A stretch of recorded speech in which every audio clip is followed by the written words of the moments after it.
Boa noite a todos. Dando continuidade aos nossos vídeos, né, sobre dissolução. Como a gente combinou, a gente vai começar a dissolução do básico, vai até o avançado. No primeiro vídeo, e no vídeo 0, no vídeo 1, eu mostro referências bibliográficas, né? No vídeo 0 eu mostro o que a gente vai ver, o conteúdo que a gente vai ver, né? Então, assim, talvez alguém ache importante, pode voltar lá e dar uma olhada nesses vídeos para saber qual é a programação, né? Então a gente tinha parado na parte dos aparatos e a gente viu, né, que a gente comentou a questão do cone, né?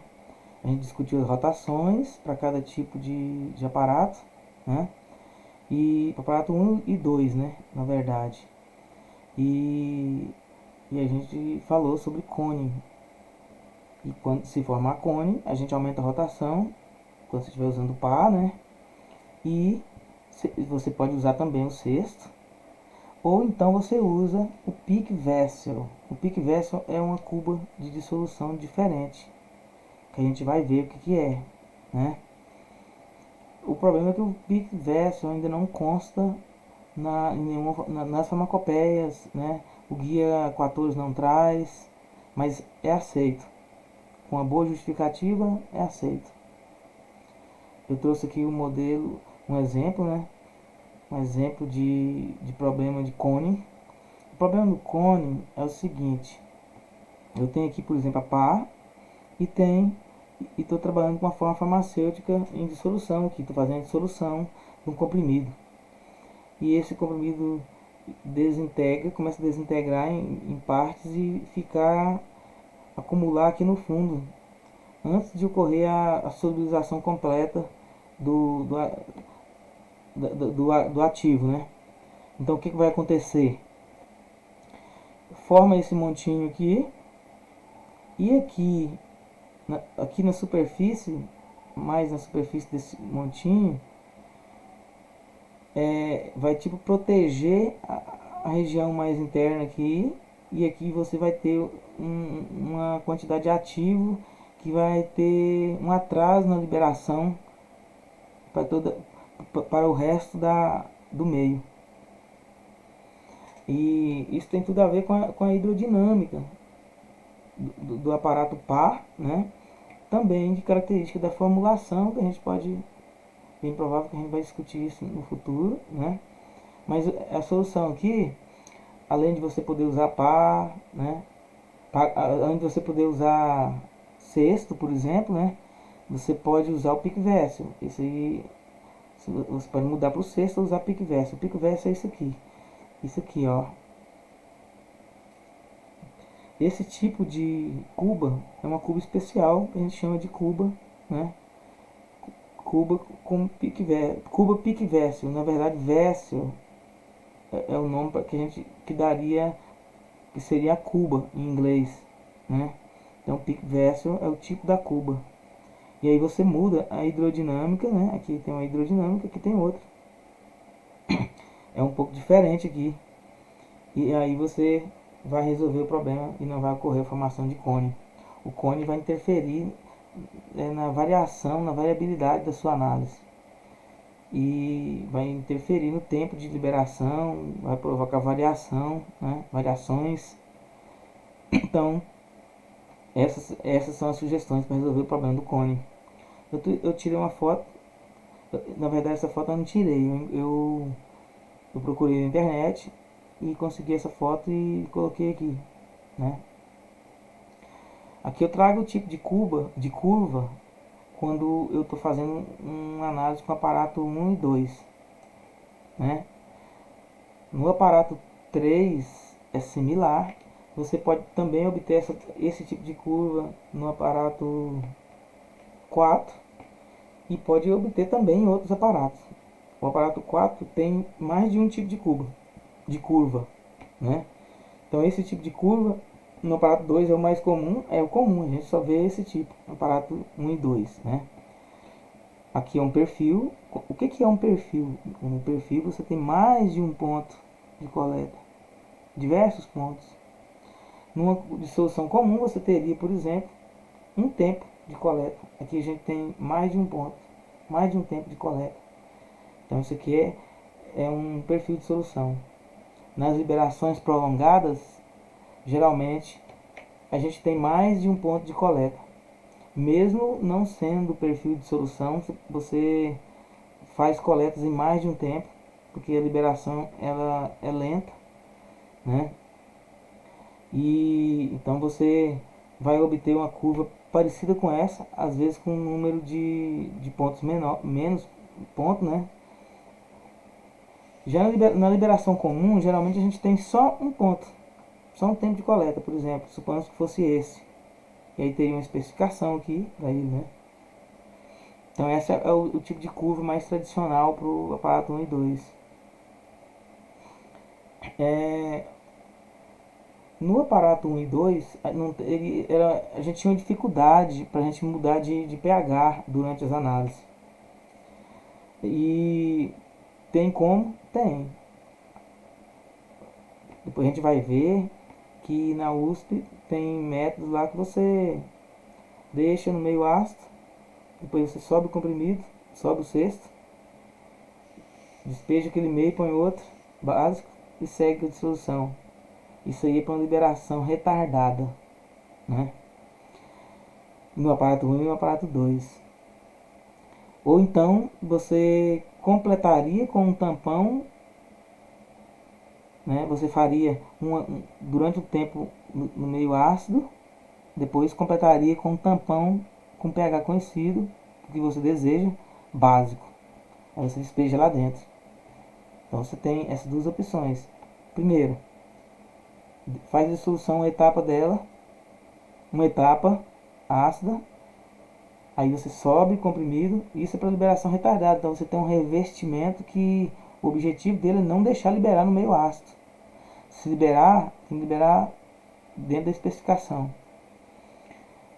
Então você faz na ácida, depois continua na básica. Você pode tirar o comprimido e fazer com outra, despejar aquela cuba, o conteúdo e colocar outra e seguir. Né? Ou então despejar em cima do ácido, repetindo, né? O tampão. Então você tem essas duas opções aí. Não sei se ficou claro. Só que surgiu o aparato 3, que é o biodiesel, que ele tem muitas vantagens aí em relação ao aparato 1 e o aparato 2. De acordo com que a gente for estudando mais sobre solução, vai ir aparecendo vantagens. Que a gente vai falando, da mesma forma no aparato 4. A gente vai ver vantagens, mais vantagens, mais vantagens. Na verdade, o aparato 2 e 3 é mais específico para um tipo de análise. E o aparato 1 e 2, né? E o aparato 3 e 4, ele dá para trabalhar com mais tipos de análises, com análise com diferentes objetivos, digamos assim, né? Com mais, análise com mais objetivos diferentes, né? Então o 3, você tem aqui um cilindro, e aí você tem um tubo. Esse tubo, ele tem uma membrana aqui em cima, ou uma tela, né? E você tem aqui embaixo também, né? Uma tela, certo? Então, dá para você fazer análise de pellets, dá para você fazer análise, aí você tem que cuidar com o mesh da tela. Dá para você fazer diversos tipos de comprimido, né? Dá para você fazer liberação retardada, prolongada, diversos. Vamos passar para frente para a gente ver. Olha só, dentro daquele cesto, aqui dentro desse tubo, dentro desse frasco, é como se fosse um frasco. Você vai ter esse cilindro que vai estar descendo e subindo, né? E olha só, aqui tem um exemplo aqui, ó. Aqui ele explica o que acontece, né? Aqui são as peças separadas, né? Olha só, essa parte aqui e essa, né? Essa e essa, certo? Aqui a gente tem um modelo aqui, bem bonitinho, né? Dá pra mostrar melhor, certo? Aqui a tela do fundo. Aqui em cima pode ter tela ou não, dependendo. Se for comprimido, às vezes não precisa, mas se for um pellet, você pode passar por esses buracos e sair, pode ter algum problema aí, né? Mas aí embaixo a gente usa sempre uma tela. E ele sobe e desce, né? E aqui mostra que a tela tem diversos tipos de membranas de diferentes meshes, né? Você pode usar.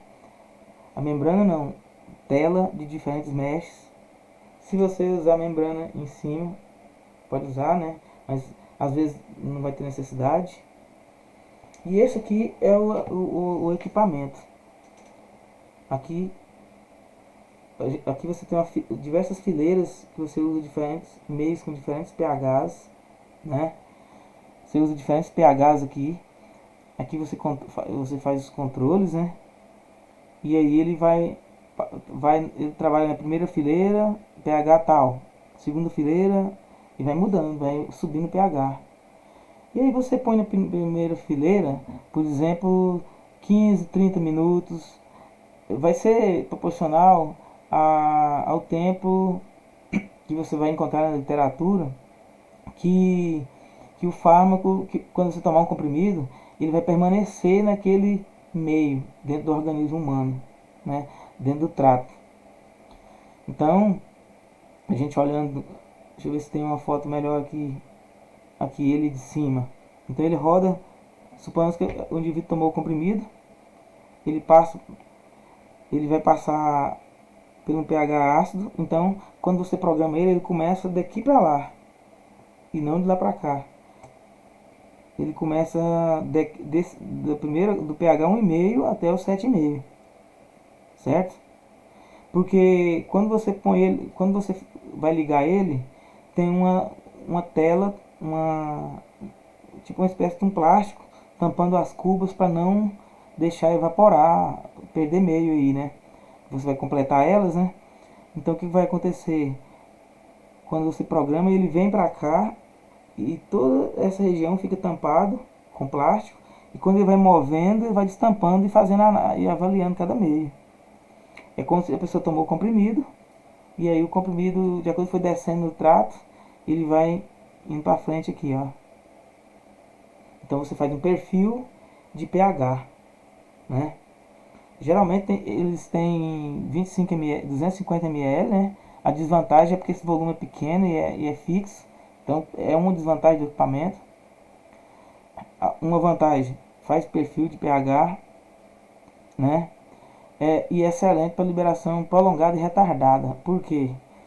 Você vai verificar se o comprimido está abrindo no meio ácido aqui, e aí ele vai subindo e você vai conhecer todo assim, todo o processo de abertura dos comprimidos. Se realmente está segurando o revestimento no pH 1,2, se vai abrir no 4,5, no 6,8, então você vai entender melhor sobre a abertura do seu comprimido e sobre a liberação do ativo na formulação. Esse aparato, gente, é muito, muito bom, viu? Eu já vi casos assim que vale discutir, bem discutido, muito interessante. A gente vai continuar a discutir o aparato 3, né, na próxima apresentação. E por agora é isso aí.